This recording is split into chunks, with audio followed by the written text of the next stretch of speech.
எடைய பார்த்தா எப்படியும் 10 பவுன் இருக்கும் போலயே. 10 பவுன் செயின உனக்கு யார் அன்பளிப்பா கொடுத்தது? அம்மா 10 பவுன் செயின் உனக்கு யார் கொடுத்தாங்க? அன்னைக்கு கோவில்ல ஒரு அம்மாவை பார்த்து மோதிரம் எடுத்து கொடுத்தேன்ல, நீங்க கூட என்ன திட்டினீங்களே, அவங்கள இன்னைக்கு வழியில பார்த்தேன். என்ன கோயிலுக்கு கூட்டிட்டு போய் இந்த செயினை போட்டு விட்டாங்க.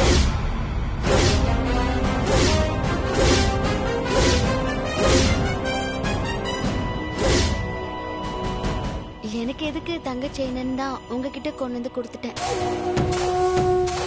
அம்மா இது என் வருங்கால அத்தை கொடுத்த செயின்மா. இது என் கழுத்துல போட்டு விடுமா.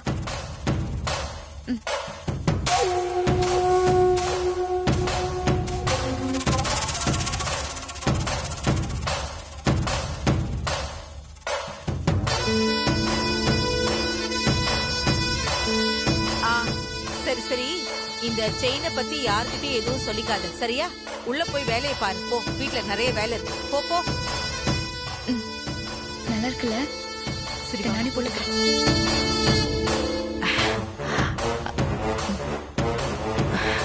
பூமிகா, உனக்கு நல்ல நேரம் ஸ்டார்ட் ஆயிடுச்சு.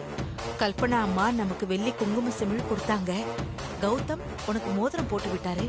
இப்போ கல்பனா அம்மா கொடுத்த செயின் உன் கழுத்துக்கு வந்து சேர்ந்திருக்கு. இன்னும் உன் கழுத்துல கௌதம் கட்டுற தாலி ஏறதுதான் பாக்கி.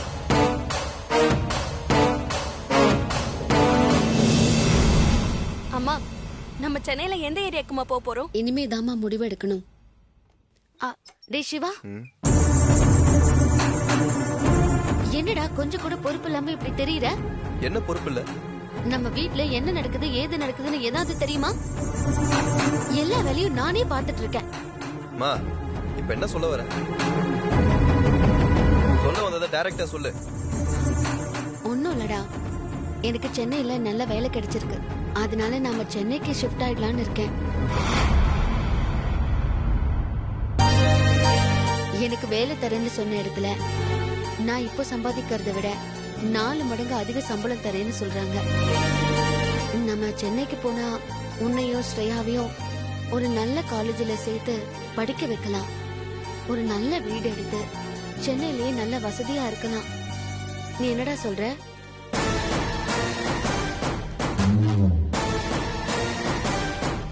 அது மட்டும் இல்லாம சென்னைக்கு மாறி போலாமான்னு ஐயர்கிட்ட கேட்டேன். அவரு இடம் மாறினாலும் வீடு மாறினாலும் குடும்பத்துக்கு நல்லதுதான். அந்த புவனேஸ்வரி அம்மன் அருளால காணாம போன ஸ்வேதா திரும்ப கிடைக்கலான்னு சொன்னாரு. அதான் நான் பார்த்தேன். நீ முந்தியெல்லாம் பொண்ணை காணும்னு ஊர் ஊரா கோவில் கோயிலா அலைஞ்சு திரிஞ்சுக்கிட்டு இருப்ப. இப்போ ஒருபடி மேல போய் உன் பொண்ணை கண்டுபிடிக்க இந்த ஊரை விட்டே போலான்னு முடிவு பண்ணிட்டேன். அதானே?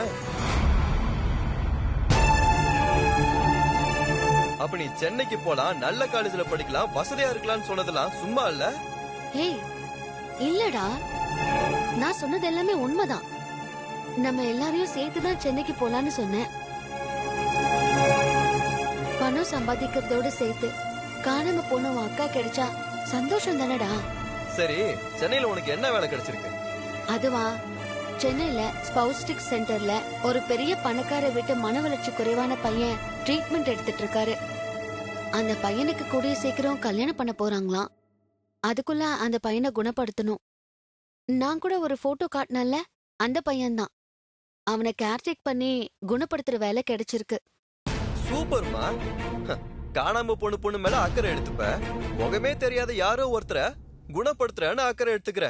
ஆனா உன் பையன்னா என் மேல உனக்கு அக்கறை இல்லல்லம்மா. என் ஃப்ரெண்ட்ஸ், இந்த ஊரு இதெல்லாம் விட்டுட்டு என்னால சென்னைக்கு வர முடியாதுமா. அதனால நான் இங்கேயே இருந்துக்கிறேன். நீங்க போறதா இருந்தா கிளம்பி போங்க. ஹே, என்னடா இப்படி சொல்ற? உன்னை விட்டுட்டு நாங்க எப்படி சென்னைக்கு போக முடியும்? நீ சரின்னு சொன்னா மட்டும்தான் நம்ம எல்லாரும் சென்னைக்கு போக முடியும். இல்லம்மா, நான் வர மாட்டேன். அப்படி சொல்லாதடா. முடியாதுன்னா முடியாதுதான். மா, ஏமா கம்பல் பண்ற? வராட்டி விடுமா. இவன்கிட்ட போய் கெஞ்சிட்டு இருக்க. நாம போலாமா? நீ சும்மா இருஸ்ரையா. டே சிவா, வாடா போலாம். நீ இப்படி கெஞ்சறதால தான் அவன் மிஞ்சிட்டு இருக்கான். இருக்கட்டும், விடுமா. எவ்வளவு நாளைக்கு தான் இந்த ஊர்ல இருப்பான்? ஃப்ரெண்ட்ஸ் எல்லாம் எவ்வளவு நாளைக்கு சோறு போடுவாங்க? தங்குறதுக்கு என்ன பண்ணுவான்? ஏய் நீ பேசாத. ஏய் நான் அப்படிதான்டா பேசுவேன். மா நீ பைக் வாங்கி கொடுக்க மாட்டேன்னு சொன்னதை மனசுல வச்சுட்டு தான் இவன் இப்படி எல்லாம் வம்பு பண்ணிட்டு இருக்காமா. சிவா, உனக்கு பைக் தானே வேணும்? நாம எல்லாரும் சென்னைக்கு ஷிஃப்ட் ஆகிறதுக்குள்ள உனக்கு பைக் வாங்கி தரேன். நீ சரின்னு சொன்னாதான் நம்ம கிளம்ப முடியும். சரி வரமா.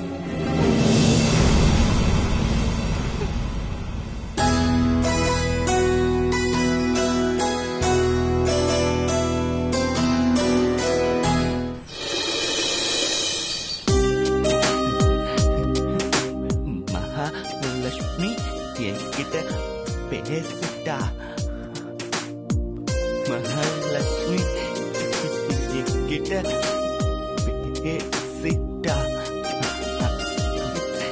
மகாலட்சுமி மகாலட்சுமி பொக்கிஷம். மகாலட்சுமி பொக்கிஷம்.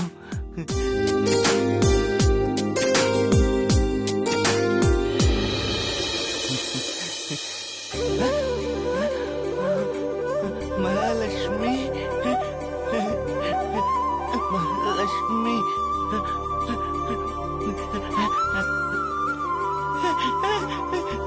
மகாலட்சுமி வந்துச்சியா?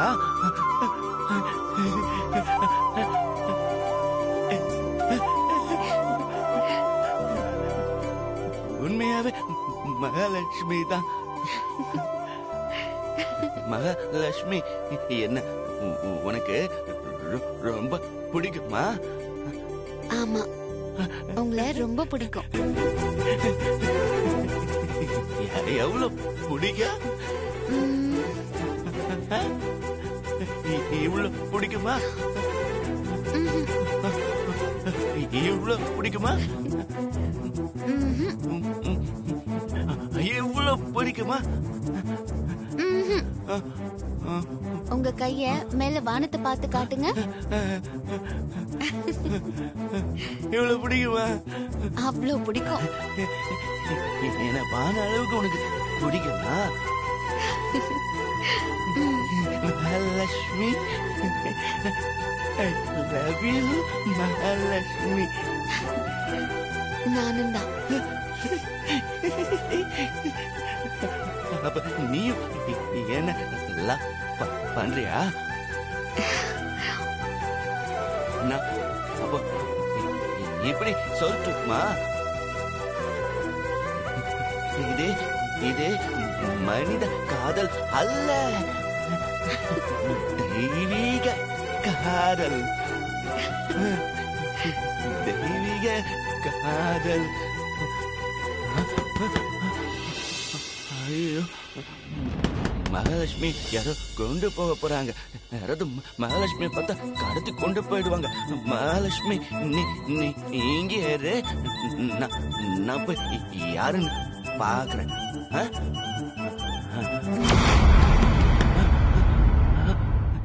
யாரு? ஐயோ, யாரோ வர்றாங்க போல இருக்கு.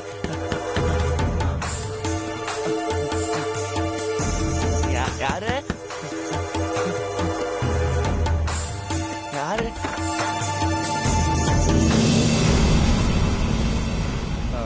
உள்ள ஏதோ சத்தம் கேட்டது. ஒன்றும் இல்லையே. டேய், யார்கிட்டயோ பேசிட்டு இருந்த மாதிரி சத்தம் கேட்டதுடா. நான் யார்கிட்டயும் பேசல. நீ எதுக்கு வந்த? போனை பாட்டில இருந்து எடுத்தல. நான் எடுக்கல. இல்லையேடா. பார்ட்டியில ஃப்ரெண்ட்ஸ் கூட பேசிட்டு இருக்கும்போது நீ என் டேபிள்ல இருந்து போன் எடுத்தியே. எடுத்தனா? எனக்கு ஞாபகம் இல்லையே. டேய், போன் உன்கிட்ட தான்டா இருக்கு. எங்க இருக்குன்னு சொல்லு. நான் எடுத்திருந்தா உன்கிட்ட கொடுத்திருப்பேன்னே. நாயுடி என்கிட்ட கொடுக்கல. கொஞ்சம் நல்லா ஞாபகப்படுத்தி சொல்லு.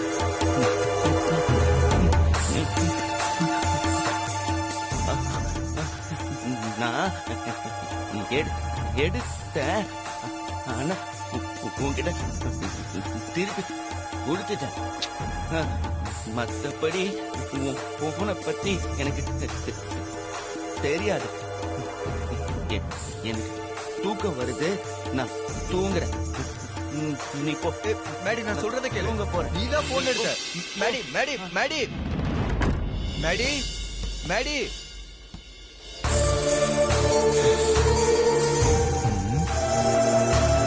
மேடி தானே டேபிள்ல இருந்து போன் எடுத்தான். ஒருவேளை மறந்து எங்கேயாவது வச்சிருப்பானோ. சரி, ஓகே.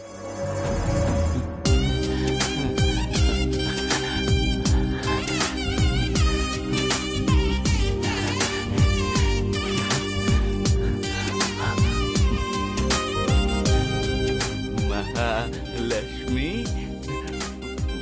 உன்னை யாருக்கும் கொடுக்க மாட்டேன். உன்னை ரகசியமா லவ் பண்ண போறேன். நம்ம அப்புறமா மீட் பண்ணலாமா? இந்த போனை ஸ்விட்ச் ஆஃப் பண்ணிடுறேன்.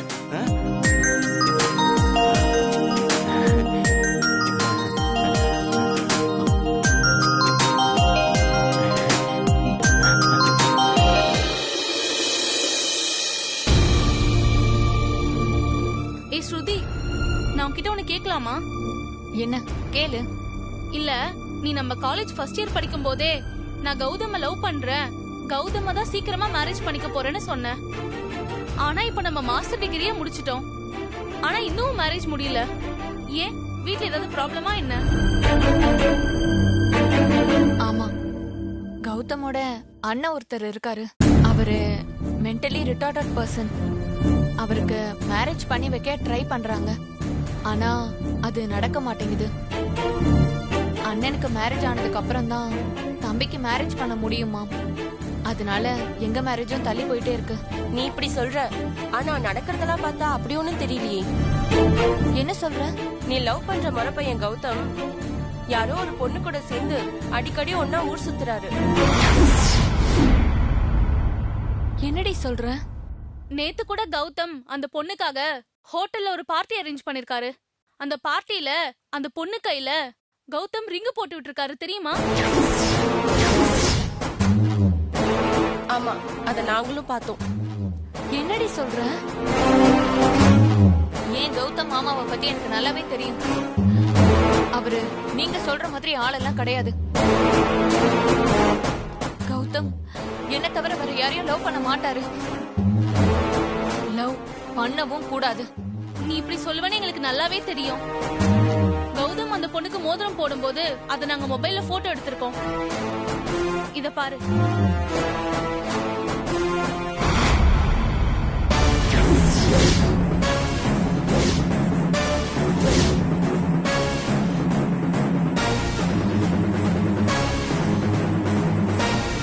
அம்மா, அம்மா, என்னடி இப்படி இடி விழுந்த மாதிரி கத்துற? என்னாச்சு? இடிதான் விழுந்திருக்கு. இந்த போட்டோவை பாரு.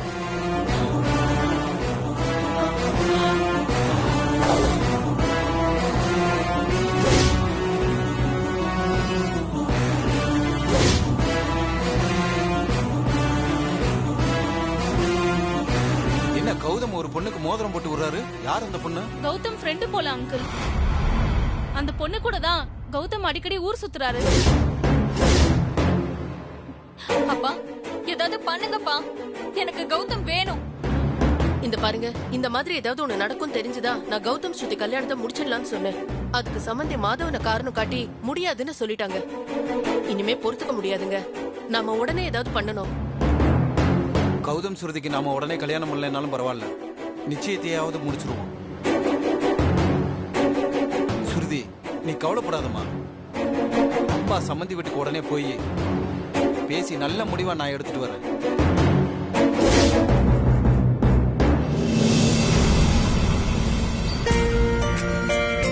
அம்மாவை ஷூட் பண்ணணும். Okay, shoot.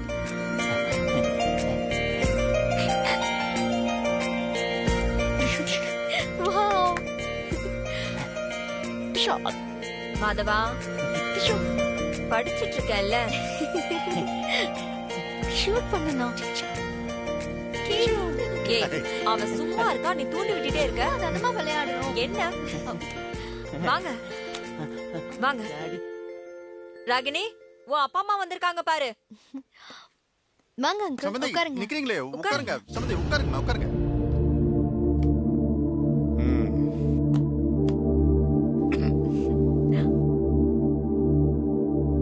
என்ன சாப்பிடுறீங்க? வாங்க மாமா, வாங்க அத்தை. வாங்கப்பா வாங்கம்மா. ஏதாவது சாப்பிடுறீங்களா சம்பந்தி? இந்த உபசரிப்பெல்லாம் வேணாம் சம்பந்தி. நாங்க ஒரு முக்கியமான விஷயத்தை பத்தி உங்ககிட்ட பேசத்தான் வந்தோம்.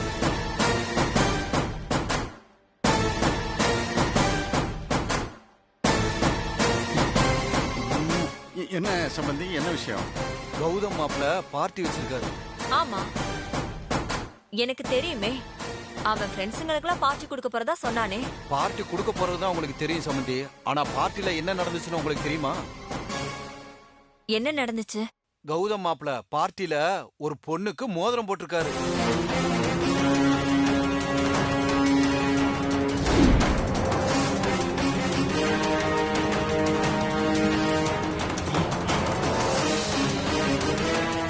கௌதம் மாப்பிள்ள கல்யாணம் பண்ணிக்க போற பொண்ணு என் மக சுருதி இருக்கும்போது மாப்பிள்ள கண்டவ கையில மோதிரம் போடுறது எந்த விதத்துல நியாயம்?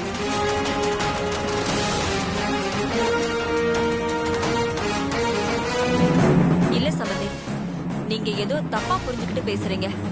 ஏன் பையன் அப்படிலாம் பண்ண மாட்டான். ஆமா சம்பந்தி. என்ன சம்பந்தி பேசுறீங்க? கௌதம் மாப்பிள்ள பார்ட்டில ஒரு பொண்ணு கையில மோதிரம் போட்டத ஸ்ருதி ஃப்ரெண்ட் பார்த்து போட்டோ எடுத்து ஸ்ருதி கிட்ட சொல்லிருக்காங்க. நாங்களே கௌதம் மாப்பிள்ள ஒரு பொண்ணு கையில மோதிரம் போடுற போட்டோவை பார்த்தோம். போட்டோவை பார்த்து ஸ்ருதி மனசு உடைஞ்சு போய் உட்கார்ந்திருக்கா.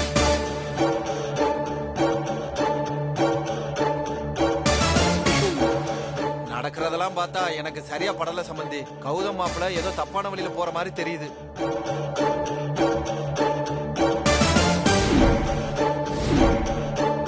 காயம் சின்னதா இருக்கும் போதே அதை கவனிச்சிடணும்.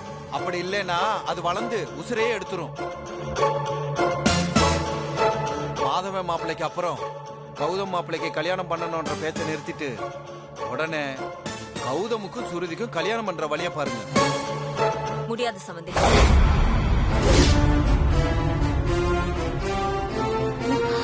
இங்க பாருங்க, நீங்க சொல்ற மாதிரி ஏன் பையன் கிடையாது. அவனை பத்தி எனக்கு நல்லாவே தெரியும். என்னத்த உங்களுக்கு தெரியும்? கௌதம் எதுவுமே பண்ணாமலா எங்க அப்பா அம்மா வந்து இப்படி பேசிட்டு இருக்காங்க? முதல்ல நீங்க கௌதம விசாரிங்க. இத பத்தி எல்லாம் விசாரிக்க கௌதம் ஒண்ணு சின்ன பிள்ளை கிடையாது. அவன் வளர்ந்த ஆம்பளை. சரி எது தப்பு எதுன்னு அவனுக்கே நல்லா தெரியும்.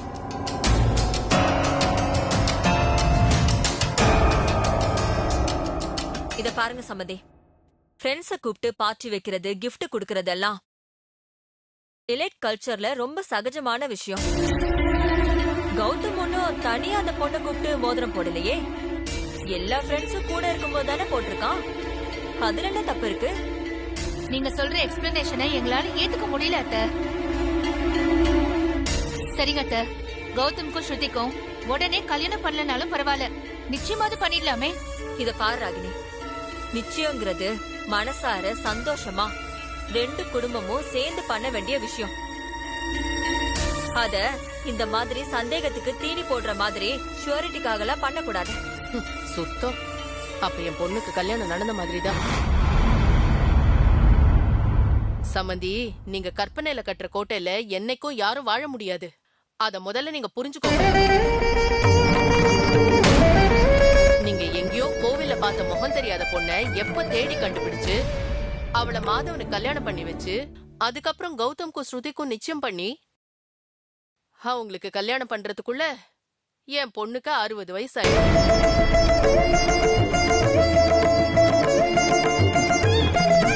ஆமாமா, நீங்க சொல்ற மாதிரி ஒருவேளை அந்த முகம் தெரியாத பொண்ணை கண்டுபிடிச்சாலும் மாதவனை கல்யாணம் பண்ணிக்க அந்த பொண்ணு ஒத்துக்கணும்ல.